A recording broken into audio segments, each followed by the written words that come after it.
Shalom दोस्तों, एक और वीडियो सामने आ रही है जहाँ पर पीड़िता का पति एक बार फिर से कुछ बातों को न्यूज़ चैनल के सामने रख रहा है। आइए हम लोग इस वीडियो को देखते हैं कि उस पीड़िता के पति ने क्या-क्या बातें इस न्यूज़ रिपोर्टर के सामने रखी, ताकि हम लोग भी जान सकें कि उनके साथ अभी क्या हो रहा है और कितनी परेशानियों का उन्हें भी सामना करना पड़ रहा है। मास्टर गजेंद्र का मामला सबसे ज्यादा चर्चा में रहा। कारण क्या था कि जिस तरीके से उसके ऊपर आरोप लगे और उसको एक कोर्ट की तरफ से कड़ी सजा सुनाई गई। लेकिन इस पूरे मामले पर अगर हम ईसाई कम्युनिटी की बात की जाए तो कई लोगों के कई सवाल जो है उसको लेकर खड़े किए गए। सोशल मीडिया के ऊपर भी लगातार बहुत सारी चीजें सामने निकल कर रही हैं। हमारे साथ बात करने एक शख्स मौजूद है। पूरा मामला क्योंकि इनसे ही जुड़ा है। इस समय एक्चुअली चल क्या रहा है? कई जो पास्टर्स हैं वो ये कह रहे हैं कि ये गलत है, ऐसा नहीं होना चाहिए। आप किस तरीके से देखते हैं? देखो, जैसे कि सारे पास्टर्स मिलकर कह रहे हैं और उसके समर्थक जो कह रहे हैं वो कह रहे हैं ये जो भी किया है रॉकी ने प्लान किया है, मेरे द्वारा प्लान किया गया।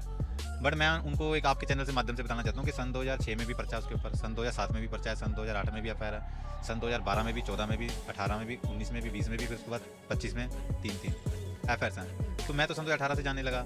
मैं कपूरथले वाली लड़की को नहीं जानता, मैं अपना क्या कहते हैं उसको, ये अपना माजरी वाली लड़की को नहीं जानता, मैं उसको नहीं जानता अपना जो हरियाणा से इसकी एफआईआर हुई हैं। तो इसका तो नेचर है।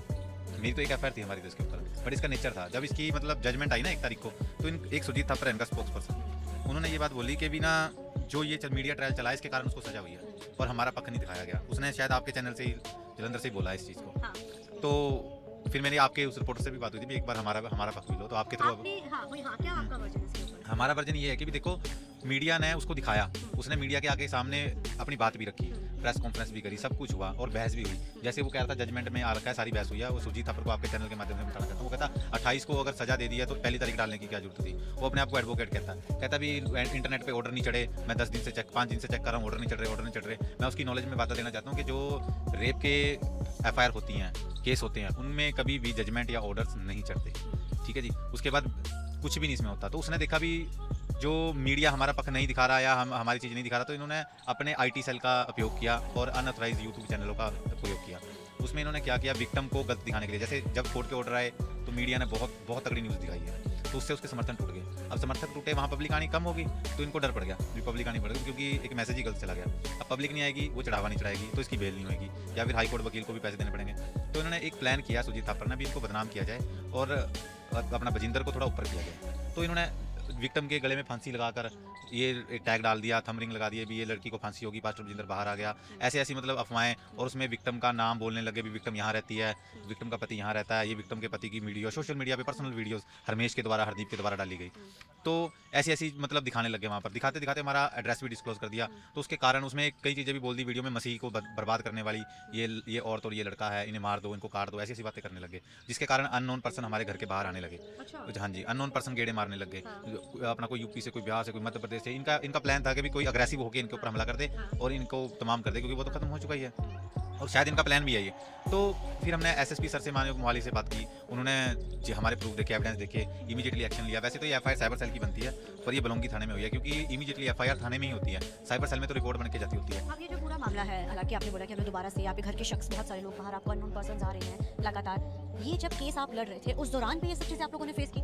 उस दौरान तो कुछ हमले वाली बात थी, कंप्रोमाइज़ वाली बात चलती थी, इनकी भी कंप्रोमाइज़ कर लो इनसे, अगर नहीं मानते एफआईआर करा दो। एफआईआर होती थी हमारे ऊपर, क्योंकि वो खुद बाहर था। एफआईआर हुई थी हमारे पास, हमारे ऊपर क्रॉस एफआईआर हुई थी, मेरी पत्नी के ऊपर क्रॉस एफआईआर हुई थी, मेरे ऊपर हुई थी। तो उस टाइम ये चलता था, बट अब वो अंदर चला गया। अब उसको ये है भी मैं अंदर बैठा हूँ, उसके साथ कुछ भी होगा मेरे ऊपर बात नहीं आएगी, भी मैं तो बोल दूँगा मैं तो अंदर हूँ। तो इन्होंने एक प्लान चलाया, एक अनऑथराइज मीडिया सोशल मीडिया पे इन्होंने एक ट्रायल चला दिया कि इनका नाम डिस्क्लोज कर दो, पब्लिक अपने आप इनके पास भड़क के आ जाएगी।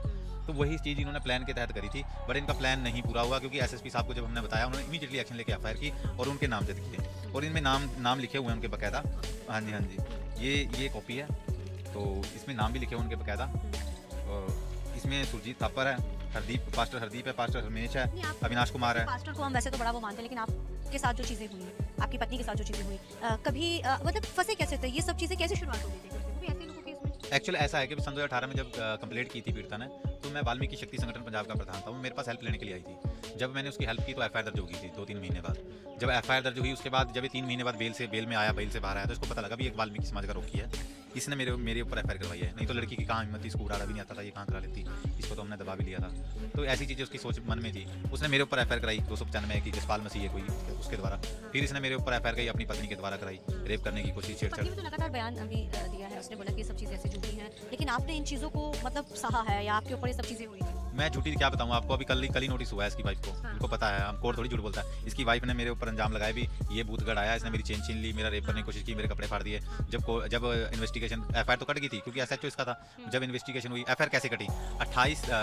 18 तारीख को एफआईआर कटी है और 22 तारीख को विक्टिम की गवाही थी इसी केस में सन 2018 में। सिर्फ एक कंप्रोमाइज करने के लिए एफआईआर काटी गई थी। तो अब आप लोग बात करें, जो पास्टर्स लगातार आप लोग के लिए बयानबाजियां कर रहे हैं, उसको लेकर आप क्या? देखो, जिस दिन सजा हुई थी इसको, मैंने तो सोचा था इसका साम्राज्य खत्म हो गया, अब ये कुछ भी ऐसा नहीं करेगा। हमें बड़ी खुशी थी। मैं कहा चलो एक जो कोड होता है ना, समाज में कोड होता है गंदगी, वो निकल गई समाज में से।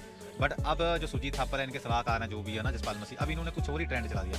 इसको ये मसीह धर्म युद्ध बनाना चाह रहे हैं। मसीह एक साइड क्रिश्चियन धर्म और एक साइड सिख धर्म, इनको मतलब डिस्प्यूट दिखाना चाह रहे हैं और पास्टर बजिंदर को क्लीन दिखा रहे हैं। भी ये एक साजिश है, हिंदुओं ने साजिश की है। बट मैं आपके चैनल के माध्यम से बताना चाहता हूँ पब्लिक को कि भी आप इनके झांसे में मत आएं। ये एक नंबर के फ्रॉड हैं, ऐसा कुछ भी नहीं है। सिर्फ ये दोषी को सजा हुई है, पास्टर को सजा नहीं हुई।